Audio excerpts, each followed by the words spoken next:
This is Neil Napier here, and I'm here along with Stephen Vanderpaal. And today on this call, we're going to continue doing what we do best, which is give you a walkthrough of InstaSuite. And today we're going to focus on the list builder. So just to be sure that you can hear me all right, can you give me a quick yes if you can hear me okay? And another yes if you can also see the screen. Just a couple of yeses so that we know that you can hear me and see the screen as well. And Stephen, I'll check with you as well. Am I coming through fine, and can you see the screen as well?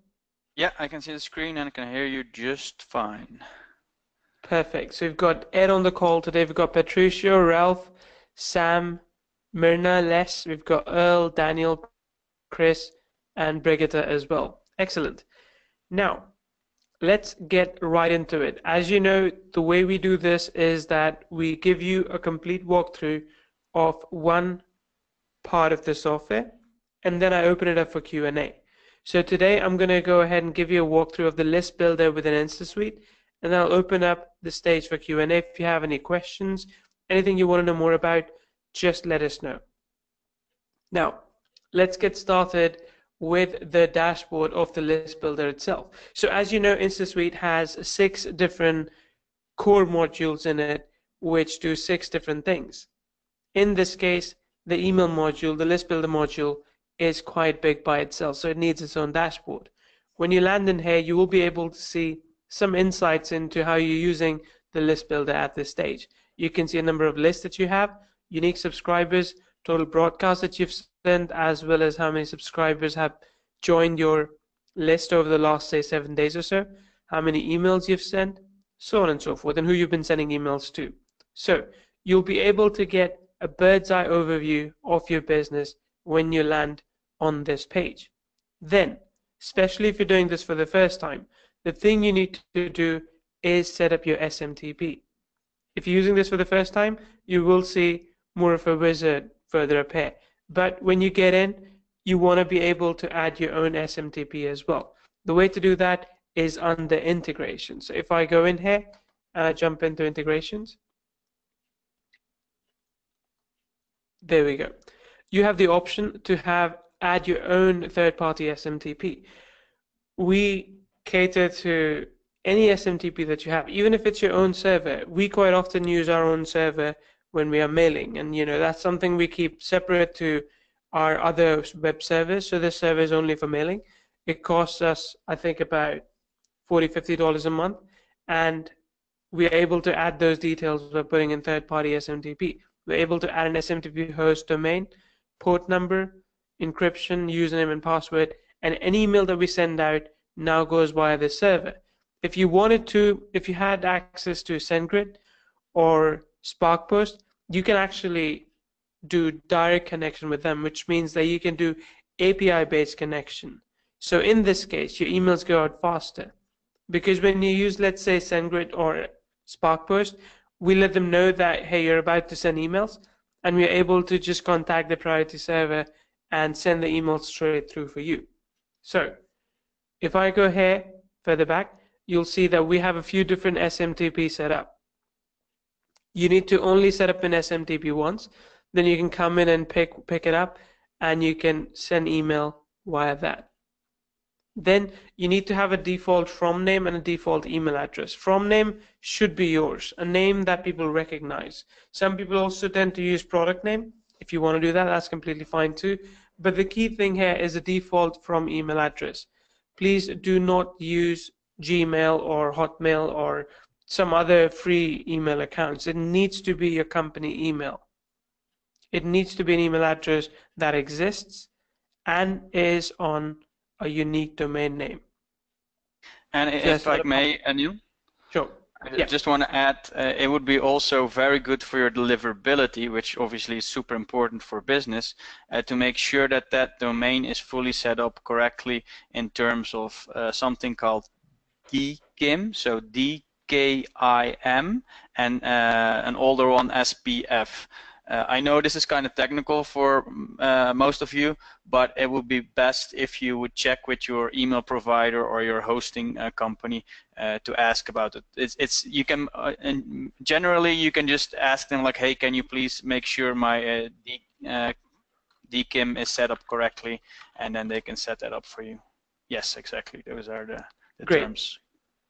Thank you, Stephen. So these two values, which are associated with your domain name, if you have questions or concerns about them, Google it. I mean, this is a bit more advanced stuff, but typically what we do in our companies, we have system admin folks who go in and make sure that the domain is clean. And you want this to be as clean as possible because that's how emails get inboxed. If your domain gets flagged for whatever reason, then Google or Hotmail or any other service provider that will deliver your email thinks that, hey, this is not a trustworthy source. Let's send these emails to spam, and you really don't want that. So make sure that whatever domain you use is a clean domain name, is something that also then has the DKIM and SPF set up. So that's something you need to do. There's no way around it. Then simply click on Test SMTP Connection, and you can proceed forward further. You can also add header here for your emails. And Stephen, can I ask you to explain this as well? Well, that's generally a very advanced thing. I wouldn't really recommend playing with headers for emails, to be honest. There you go. So again, not everything that you see is something you should try and probe and use, but this you can leave out and focus more on more top level things such as the default from name as well as the email. Put in your contact address. This is important. You need to have your contact address in place because it is required by the CAN-SPAM Act law. So make sure that you fill this in as well. Yeah. Yeah, one thing about the headers, I'm just thinking what use it can have for some people is, for example, you can set a reply to header. It would be best if you could kind of Google that as well, but a reply to header, like if you set your email to, I don't know, support at yourdomain.com, but you want people, if they reply to your email, to go to a different email, you can set the reply to header and then enter another email there. That could be a possible use for using the headers there. Got it. That's very good. But again, very, very advanced. So if you Yes. don't feel that you have to worry about it, don't worry about it. So you can survive without this as well. Now, we have a few other fields here that you only need to fill in one time. One of the fields is blacklist email addresses. So let's say you have a customer who buys your product and then badmouths you, and then you realize you never want to sell to this person ever again because you never want to deal with them ever again. You can put the email address in here. So whenever your system now sends out an email, they will block out this email address automatically. So that's what you can do. You can also blacklist domain. For example, we've noticed that we rarely get any customers from mail.ru domains, but we do get a lot of spammers. So now we just block that domain, and if someone registers via that email to our list, we still don't mail them. So it's up to us. You have the control. If you wish to, you can, if you find that somehow one particular domain is affecting your deliverability for your overall emails, you can just block them from here. You can also blacklist IP addresses. And Stephen, do you know more about blacklisting IP addresses? Sorry, I was muted there. Sure. Blacklisting IP addresses, again, is quite advanced. It might help to avoid spam traps, for example. If you are aware or have a list of IP addresses that are known to be spam traps. A spam trap is basically a, how do you explain it, like a funnel that companies set up, and they just associate specific email addresses with it, and they just put them everywhere online, and the hope spammers will pick them up, and then they just collect all the spam email, and everything that gets in there is basically instantly listed with several lists, whatever the company runs, as a spam email model. So you definitely want to not be in that list, obviously. And what you can do is basically, if those servers have IP addresses, and if you have a list of those IP addresses, you can fill them in there, and then they will basically be ignored by the system. But again, very Great. advanced. It's just a protection method if you really want to go into that, but it's something you can live without easily as well. Exactly. And it's likely that 99% of you will never have to use this because this is something that will eventually get filtered out anyway. So don't worry about it too much if you come across this and you don't know what to do. I mean, again, if at any point you get stuck, you can refer back to this training or other trainings that we have already in place. A couple of other things in allowing unsubscribers to resubscribe to the same list, up to you, and block role-based email addresses from subscription. This is good too if, for example, you don't want someone signing up with admin ad or sales ad or support ad emails because these emails don't typically have high open rates. So you don't really want to mail these emails either. So you can just add those here and you can block those out. So again, very easy to set it up. It's a one-time thing, as I mentioned, and once you're done, you can move on to campaigns. Now, campaigns is where you send out broadcasts to your list. List, by the way, is here. There's the list manager. Perhaps you could even consider moving this a couple of steps up. But a list manager has a list of all the different email lists that you've made. So for example, let's say you can have customer lists, you can have prospect lists, you can have people who bought one product but didn't buy the other product list. So any kind of list you wish to create and add people in, you can do that within here. Creating list is kind of easy. I mean, if I just go in and show you this quickly, click on create list, name from name, which again is specific to this list, but when you're mailing, that can change as well. From email address, same thing, email signature, send me notification when someone subscribes to this list. All very simple thing. But the thing I want to show you is segmentation, because this is very, very powerful, very powerful. So imagine it like this. When you advertise, you don't want to annoy everyone with the same message all the time. For example, if I wish to sell you something and you buy it, if you continue getting emails about that product still, you'll be annoyed. You probably would come back to me and ask for a refund. So segmentation allows us to basically remove you from that list. So you temporarily, not forever, but when we mail, basically we exclude you knowing that your behavior, your expected behavior is different. So in this case, let me show you how a segment is created. I clicked on, let's go and click on create segment. So in this case, we can choose. As you can see, segmentation gives you the power to find contacts within your contact database who share similar traits. For example, males older than 25 or iPhone users in the US, so you can send them more relevant content. Now, this is more targeted towards ads, the examples that you see here, but the same thing applies. So for example, I could choose that I want to, let's say for now, look at InstaSuite buyers in our JV list. And let's add this one and say, okay, opens, but no clicks. So these are people that are opening our emails, but for some reason they're not clicking it. So maybe they still like me, but they don't really like me so much so they'll click and they'll buy. So maybe I need to give them something for free because they're opening my emails anyway. If I give them something for free, they'll perform an action that will move them to a different list. So let's see. I could choose a condition. I could say, okay, open, didn't open, opened, let's say this broadcast. So they opened this broadcast. Then I could say, and didn't click this broadcast. So let's go for this one. So now I'm going to target people who opened this email but didn't click on it, didn't click on the link inside it. And that's relevant because now I can target them differently. Maybe they were interested in the offer but not interested enough to click and check out the sales page. So I can send them a follow-up email now and I can say, hey, I know you saw my email. I know you read it. What's holding you back? Can you quickly send me a message to let me know so that I can answer any questions you may have? So this is a very targeted email based on user behavior, based on user performance.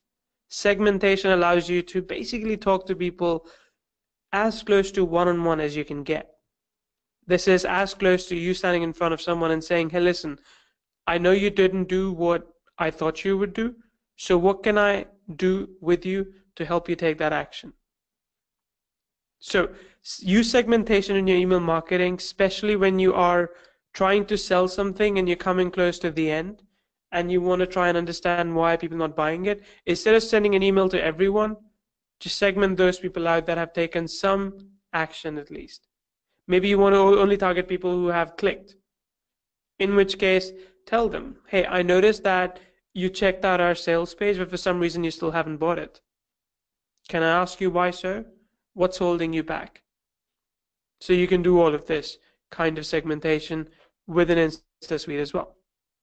The other thing you can do, and I think we need a back button here, but the other thing you can do is you can also do automations. Now this is new. If you have feedback on this, we're more than happy to hear it, but this is very, very powerful as well, because you can create automation. So let me create this, move 21-day recurring machine buyers to a new list. Okay, so I could say that this is the base list 21 DRM, and event is when a subscriber gets added to this list, then remove them from the other lists. Remove them from, let's say, all the other lists, right? Which means that, let's say, if I have 10,000 subscribers inside of my InstaSuite account, and anyone who buys, I automatically move them to a buyer list. But as I do that, I don't want to send them emails anymore about the offer because obviously they bought it from me. So what I'll then do is I'll set this up so whenever they join the buyer list for 21-day recurring machine, they automatically get removed from all the other lists inside of InstaSuite. Which means that if they were maybe in the middle of a follow-up sequence, that stops as well, because now suddenly they're in a different list altogether. So I could choose to delete them from all lists, or I could choose to delete them from specific lists. So I could say, okay, only remove them from these lists. I can do that as well. So this is just one step to automation. Eventually, and again, I'm looking more for feedback here when you use it. Eventually, we'd like to add more automation possibilities. So for example, when someone clicked on a specific link inside of an email, you can automatically move them to another email, another list. If someone opens an email, automatically add them to another list and move them to another list. So that's more advanced automation that's going to be available based on what you want to see, how you anticipate this would behave. But for now, you can move people around. So if they subscribe to one list, you can unsubscribe them from the others. And that is really, really powerful. I mean, I have to tell you, this makes life so much easier for when you are doing more advanced stuff. All right, so let me go back to List Builder. And again, I know Steven's watching as well. We got to add some buttons in here to make it easy to navigate around. But the List Manager section allows you to get a quick insight into everything about your list. If they have any automation added, you'll see something different here. If they have sequences added, you can see this is what a sequence looks like, but you can add new ones as well, and I'll show you that in a second. You can also look at your subscribers. Just click on this link, and you'll see a complete list of your subscribers here. Now, there are two ways to send an email inside of InstaSuite. One is, as you see, campaigns. The other is sequences. I'll tell you about both. I'll start with sequences first. So when someone signs up to your list, in an ideal world, what you want to do is you want to send them through an email series. You don't want to email them manually every time, because if you think about it, if you are looking at scale, if you're looking at adding 100 new people to your list every day, if you had to manually email everyone one at a time, it would just be a pain. Instead, what you do is you use sequences. So sequences allow you to communicate with your prospect as soon as they sign up to your list on total autopilot. So it could be 2 p.m. your time, 3 a.m. in the morning, it doesn't matter. When someone signs up, an email goes out to them. Adding a sequence inside of InstaSuite is quite easy. So if I just put this here, again, I won't actually create one because this is a live list. I don't want to touch it too much. But what I can do is I can add steps to a sequence. So step 0 could be an email goes out as soon as they sign up. Step number 1 could be, let's say, 2 days after. They've signed up, send them this other email. Step 5 would be another 2 days after, send them this other email. So this way you can create a sequence of logical steps that follow from when someone signs up to a list. So think about what you want your customer or prospect to experience via email and build an email series around that. Case in point, right now we're working on building onboarding series for InstaSuite. And the way that would work is when someone buys InstaSuite, we'll basically welcome them to the platform. We'll say we'll be in touch with some training in the next few days, but if they have any questions, they should get in touch with us. That's the first email. The second email is showing them what are the different ways in which people are using InstaSuite. The third email is telling them very openly, like, hey, we want to help you. But, even though there's so much to share, we want to help you in what you want to learn. So pick one of these 3 options, and when you do, we'll send you emails accordingly. Right? So again, this is something more advanced as I talked about. We're still building that out into automation, but when they click on one of those links, I'll move them to another list automatically. And then a new email sequence will start after that for, say, the next 25 days. And at the end of that email sequence, I'll give them an option to either move into another sequence or just go back to learning about some other part of the software. So this way, if you have email sequences, basically they do all the work and you just sit back. That's why sequences are so important. And I know that it's easy to put them off saying, hey, I'm not building a lot of leads at the moment, so I don't really need to have an email sequence in place. But even if you collect only 5 leads in a week, all these 5 leads, all these 5 people might see your email sequence and eventually buy from you. And, let's face it, some days we get lazy, some days we don't want to send an email. So it really helps you. It's a safety net to have an email sequence in place. And that you can build inside of InstaSuite. The other thing you can do is actually send campaigns. Now, campaigns are good when you want to make an announcement, when you want to offer something that is available only for a short period of time. Then you can do campaigns. So just come in here and add a new campaign. And doing that is quite easy. You can choose the list that you want to send the campaign to. You can, if you have segments, you can choose segments as well here. And then you can enter subject. Simple. And you can enter your content as well. And you can personalize your email as well. Which means that you can, within the email or within the subject line, you can pick subscriber's email, first name, last name, full name, site title or site URL, so your site itself. You can put in subscription and unsubscription link. All of this allows you to personalize email. Now, personally, I think personalization is a little bit overrated. Because in this day and age, everyone knows when you're talking to them, when you're using some kind of software to find out their name and use their name. But if I look outside the typical marketing industry, it's still quite cool. Like, for example, I know when my wife gets an email and the email has a name in it, she feels like, wow, they're talking straight to me. So I know that it still works for people outside of the marketing channels. So if you're selling something to more, different markets outside of marketing, outside of businesses, use personalization. It does work. So in this case, when you're ready with the email, you can also check spam score so you can see whether or not the email subject and the content is okay. And you can also preview and test. So you can click here and let me just put this.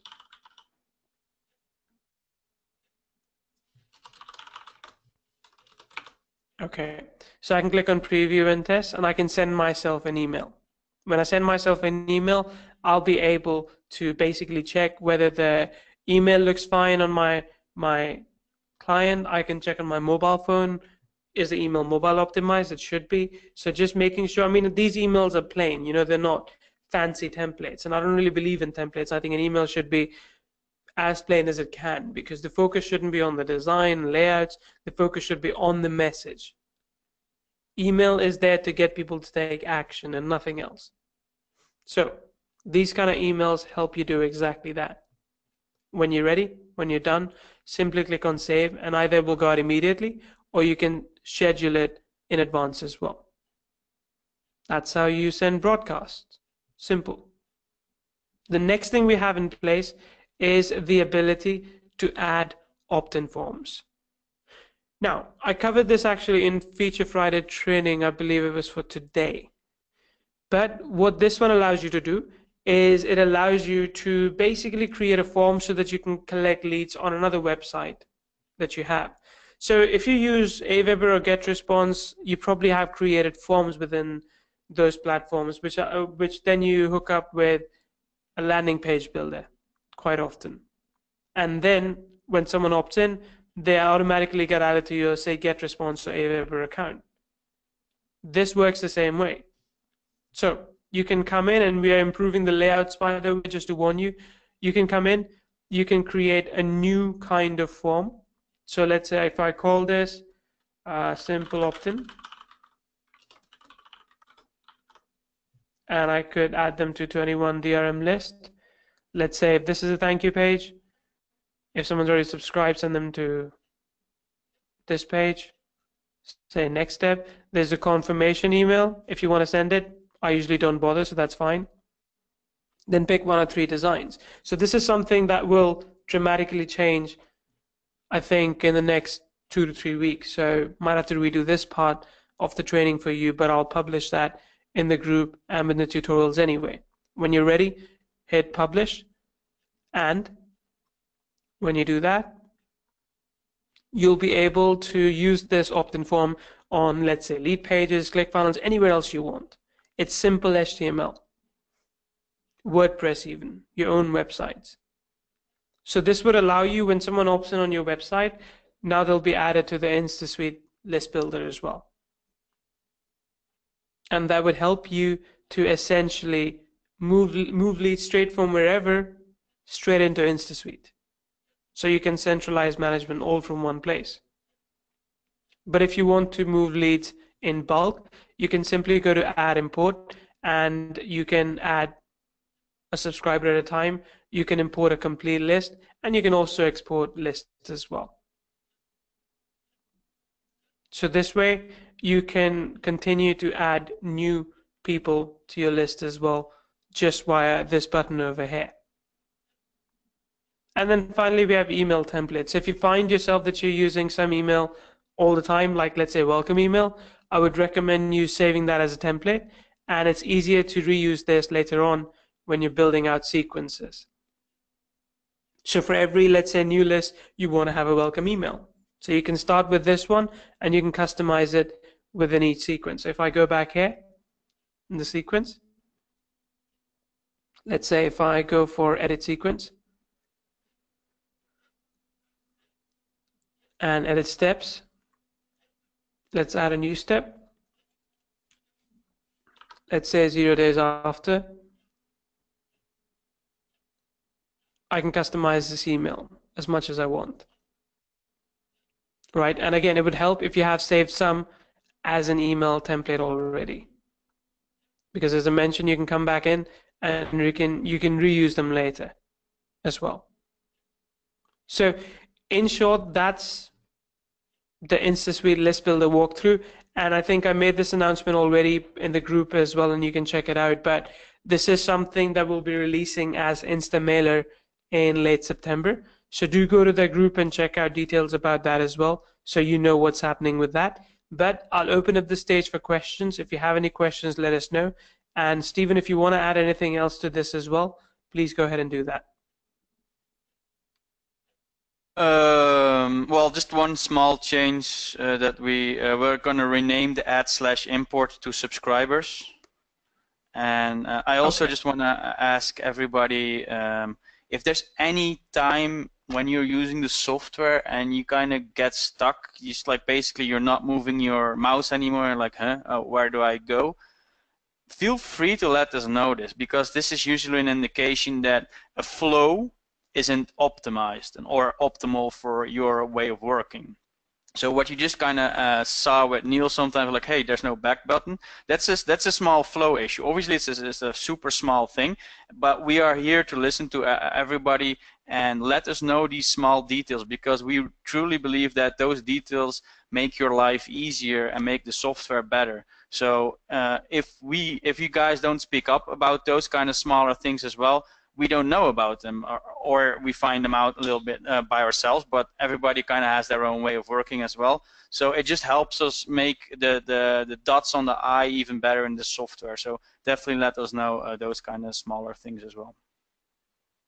Exactly. Thank you, Stephen. I mean, I'll be honest, there's some things that I'm seeing in here, and because the layout's changed a bit, I'm also thinking, okay, where's this? And to me as well, when I look at it, some of these things could be rearranged. But I think we're looking at you for that feedback as well. We're looking at you to tell us that, hey, Neil, I think it could be done this way just because it's more intuitive. And again, you don't have to be a software developer for that. You have to be a user, which you are. So at any point, like Steven said, if you find yourself using the software and getting stuck somewhere, feel free to tell us, because it's not you who's being slow. It's us who haven't optimized the site to that perfect experience. All right, so we take that as feedback, and all you need to do is let us know, and we'll look into that.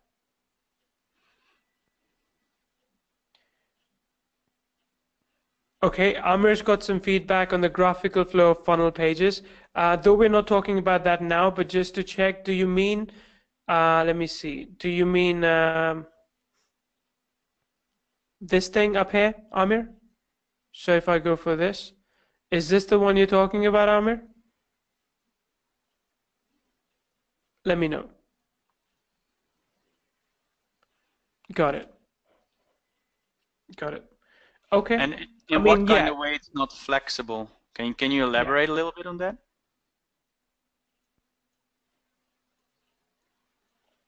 Yeah, that'd be good to know. And again, I mean, this is something that we can only improve based on discussion, because, we want to make sure that if you see it working a certain way, we want to see that way as well. We really want to be in your head to see and realize what is it that you're after, so we can give you exactly that.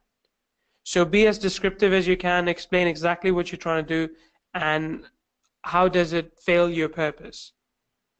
And again, if we need to realign your expectations, we'll do that. If we need to realign the software, we'll do that as well, whatever is necessary. All right.